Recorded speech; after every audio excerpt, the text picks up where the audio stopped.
I've done several videos recently about this throttle cable, installing this throttle cable in the 1943 Willys MB.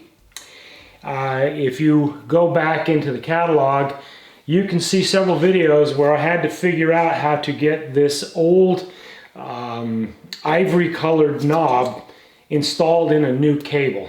And I had to figure out how it was attached to the cable, and I did that, and you can go back and watch, there's 2 or 3 videos on this where I heated it up, unsoldered it, resoldered it. So I've got it now installed on this new cable. Well, today's video, I'm going to get this put back into the dashboard of the Jeep. Now, I did this install on the 46 CJ2A. You'll have to go over to my other channel, 6 Round Studio, to see those videos. This is going to be a lot easier on the MB because it actually, the throttle is located right to the left of the steering column, whereas on the CJ2A it's to the right of the steering column. And everything was crowded in there, along with all the instruments and dials, and it was a pain in the butt. This one's going to be pretty easy because I can actually access it from right here on the side of the Jeep, whereas the other one I actually had to get on my back and up underneath. It was a pain. Go watch those videos on 6 Round Studio. That was quite an exercise. This one should be fairly easy. All right, so let's get started. Let's get this cable installed. So this is the old control bracket or lock mechanism that came out of the Jeep, and this is the new one, and you can clearly see that they're pretty much the same. There are some subtle differences, but it's pretty much the same. This cable has got to go into this hole right here, and there is a corresponding hole under the dash or out through the firewall that we've got to get through. We'll do that. My first goal is to simply get this into the hole, get the nut on it, and then get it aligned so that the T on the throttle is actually vertical, not sideways or upside down. So let's get that done first. All right, so where this gets a little bit dicey, once I've got this in here, the cable does not necessarily like to play nice to get this rolled over because there's so much tension on the cable it keeps wanting to roll upside down.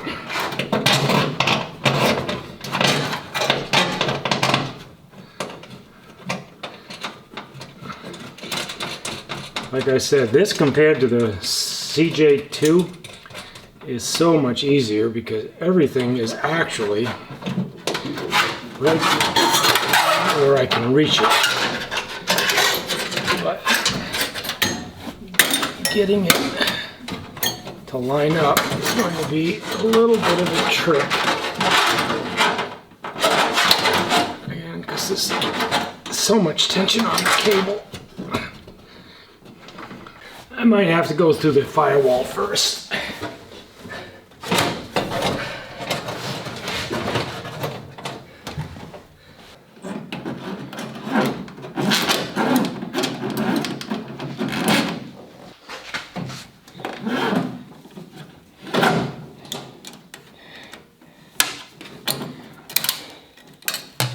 Alright, so I went down to the machine shop and I picked up a 9/16 wrench with the open end that's designed for removing brake lines and fuel lines, and it's got a slight angle on it. So hopefully that's going to help me get in close to this nut. The other wrench didn't have enough of an angle and it kept slipping on me. The problem is there's a lip under here, and that lip is keeping the wrench from getting in square.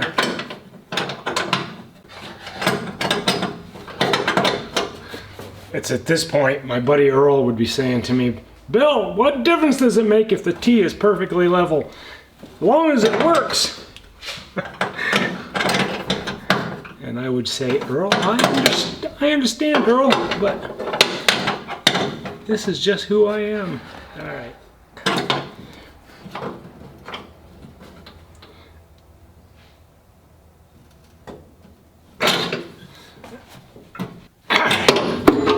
Well, Earl, I think you're going to be right. I think I'm just going to have to live with that being a little off center, but I think I'll be okay with it. All right, let's go hook it up to the carburetor. We have the cable already through the firewall. There's a grommet there, and I've got it right next to the cable for the choke, so it's a good enough place for it to be run. So I need to get this down under the carburetor. I need to get it down here where there's a block that the cable itself needs to get attached to. There's a hole in that block, and we're going to run this wire through that hole, and then there's this keeper that has another hole. Well, that wire is going to go through that hole as well, and then it'll back up against this on the other side of this throttle control boss. And then there's also a screw that we'll use to tighten it all up. All right, so that's our next project. We need to get that done. So there's a couple things we need to do. We have to cut to length this spiral cable, and then we have to cut the length this steel rod, or this steel wire. So what I'm going to do, and I learned this from doing it to the CJ, I tried to cut it all at once. So what I'm going to do in this case is I'm going to pull the steel wire from the dash. I'm going to pull it right out, and then that'll give me free access to cut the braided or the spiral cable, and we'll cut that a little bit short so that we can get the cable out, or the steel wire out, and then have enough room to work. So the first thing I want to do is get a marker and then mark the length that I think I want to cut that off at. So I'm not sure that there's any magical length to this. So I am going to make this probably, I don't know, say an inch.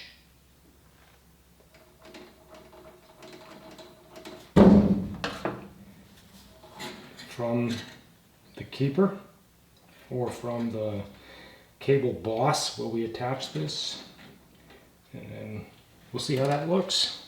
So the first thing I'm going to do is I'm going to pull out the cable. Pull that back far enough that it's not in the way. And then I'm going to get a set of dikes, and I'll use those dikes to snip that in half. So when I did this on the same spiral cable for the CJ2, this stuff is tough, it's hard, so it wasn't completely happy cutting. But let's see how we can get through this. As I said, if you want to see how I did this on the CJ, there's several videos up on, or there is a video up over on 6 Round Studio doing the same thing.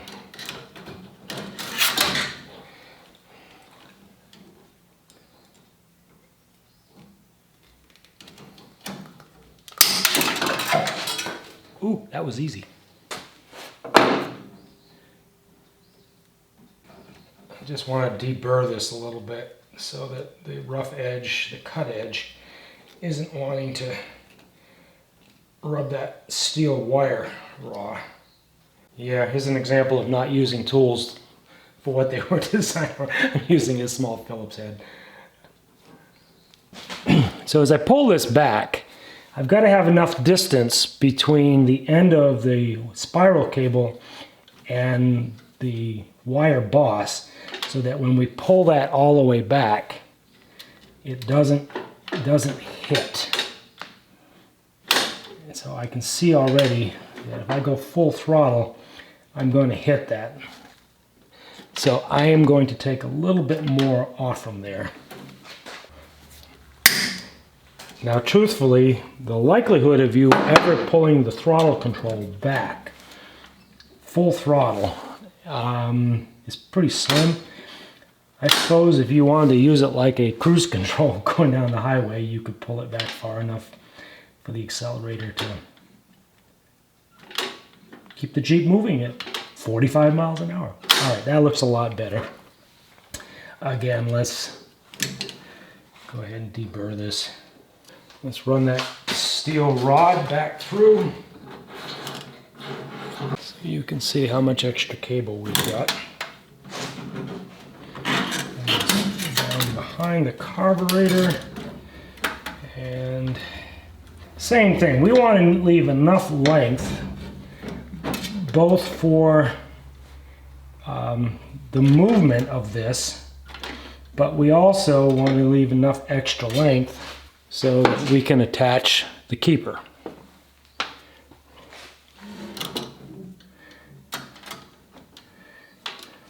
I don't know that there's any magic precise length to this, but I think what I want to do is leave a little slack in there, so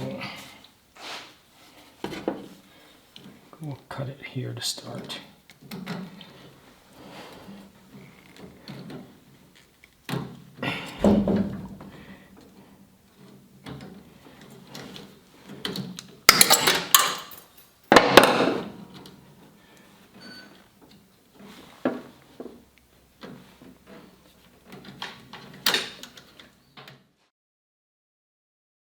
All right, so we've got it all cut, we've got it all installed. And next thing we need to do is put that keeper on. So the keeper is made out of brass. It's threaded. It's got a stainless steel screw that goes in it. I don't know that there's any magic to this. The last one on the CJ, I didn't buy a keeper. I had one of my guys at the shop at Ruger make one for me. This one I bought. It was cheap. So we'll get that so it's up through there.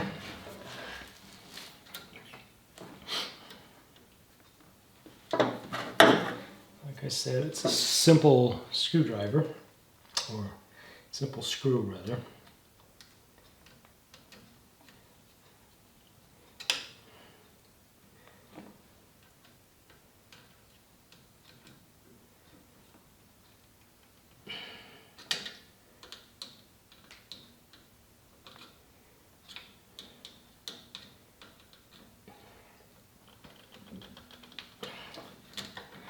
You know, you think about this. This thing was built in 1943, and everything about this is just plain simple. I mean, there's no magical electrons going through everything. A modern car today, everything is computerized, everything is electronic. A simple little brass block with a screw in it, and that attaches the throttle cable to the throttle. Anyway, all right, let's give it a try.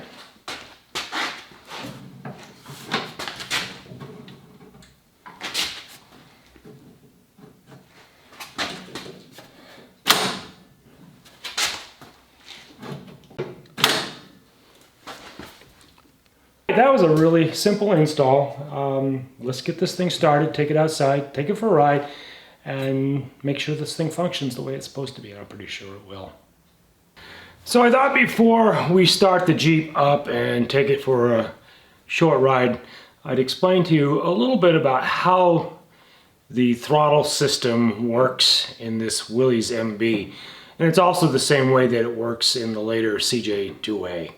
Now, unlike more modern carbureted cars, trucks, or Jeeps, these old Willys do not have high idle circuits.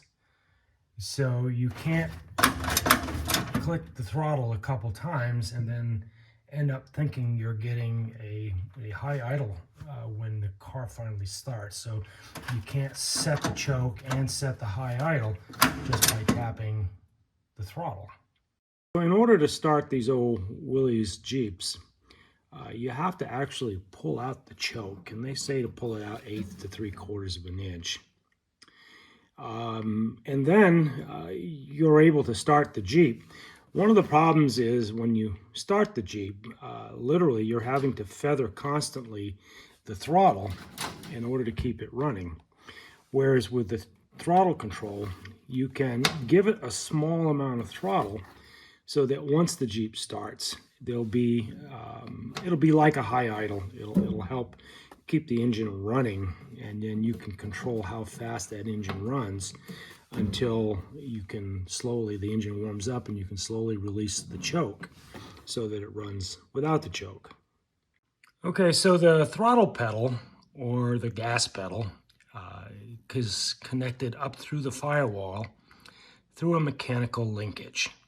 So as you accelerate or give it more gas, the throttle is pulled back. Now at the same time, you'll notice that there is that linkage that we were just working with on the throttle control knob. That cable goes through that slot, which is also a part of that gas pedal or throttle linkage. This is all mechanical, guys. I mean, there's no, as I said earlier, there's no electronics in this at all. So one of the things we have to be careful of is as that throttle is working up and down, the cable itself cannot interfere with that operation.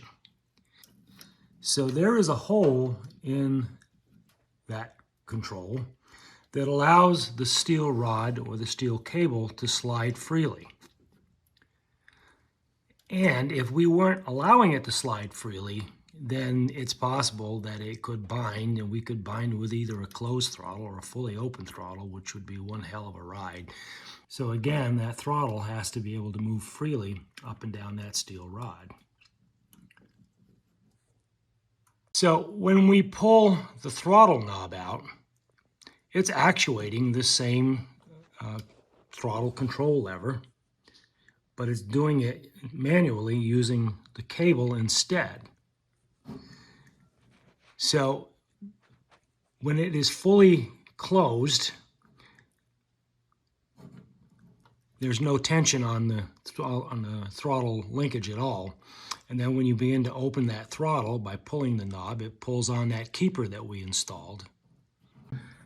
Then of course the throttle return spring, just like it works on the gas pedal, it also works to pull the throttle closed when you push the throttle control knob all the way in.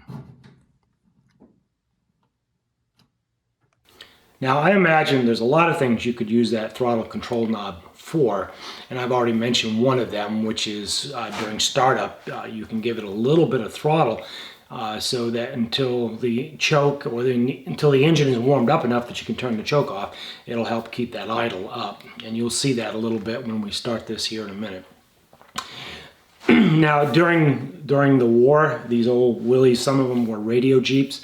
So I can imagine that when you were running your radios, you needed to keep that, I think that most of them were 24 volt systems if they were radio Jeeps. But anyway, you can imagine that if you're using the radios, you're going to want to keep those batteries charged.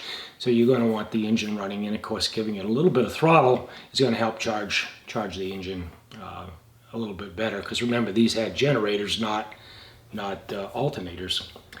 The old or later farm Jeeps, if you had PTO systems on them, you would, if you were running, for instance, a saw for cutting firewood, you'd want to have the RPMs up a little bit higher for running the cut-off saws or any other PTO-driven equipment that you would have on the Jeep or trail behind the Jeep, or used, even for instance the old winches, you might want to have the throttle cut up a little bit so that you're getting more RPMs out of the engine. And it's also a very rudimentary mechanical cruise control. So if you were going down the highway and the highway was flat enough and straight enough, you could pull out that throttle and lock it, and then you would have cruise control. And then a lot of times if you're in the backwoods and you're in low gear, four-wheel drive, again, you can pull that throttle out a little bit, that throttle knob a little bit, lock it, and then you're not having to be on and off the throttle if you're in the woods or in any kind of an off-road situation. All right, so that's how it works. Let's start this thing up and take it for a quick ride. All right, so let's go through the sequence for starting the Jeep. Now, the first thing we're going to do is make sure it's in neutral. We don't want the Jeep to surge should it start.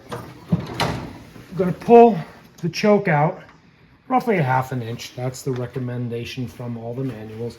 We're going to pull the throttle out about 1/8 to a ½ inch as well.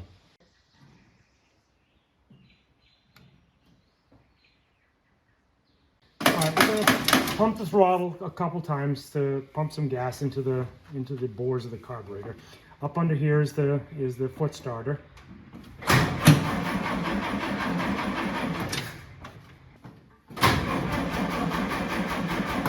Oops, got to turn on the key.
All right, I hope you got something out of my little how-to video today. If you did, please consider giving it a thumbs up. Subscribe to the channel if you're not already. Give me a comment. Let me know your adventures with the Jeeps. How have you used these throttle controls? How do you use these throttle controls when you use your old Jeeps? If you're interested in seeing how I did the same install on the CJ2A 2 or 3 years ago, head on over to my other channel, 6 Round Studio. We do a lot of things over there. Not only did we used to do the Jeep restorations over there, we do a lot of firearms restorations, and we also build guitars occasionally. So we got a lot of good craftsman content going on over there as well. Thank you guys for being here. I appreciate you. I will see you in the next video. Bye guys.